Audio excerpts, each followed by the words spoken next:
ይላል እግዚአብሔር። ይች ምድሯ እግዚአብሔርን የማታውቅ ምድር ሆናለች።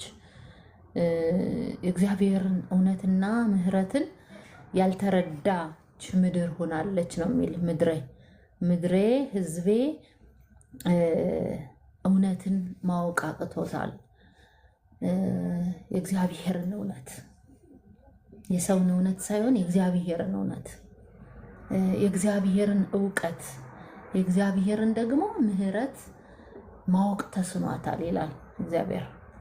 እግዚአብሔርንም ማወቅ በምድር ስለሌለ እግዚአብሔርን ማወቅ አይፈልጉም ነበር። እግዚአብሔርን መጠጋት ለማወቅ እንኳን የሚጠጉበት ወቅት አልነበረም። በቃ ከእግዚአብሔር ይልቁንም የራቁበት፣ ከእግዚአብሔር ጋር የተጣሉበት ወቅት ነበረ።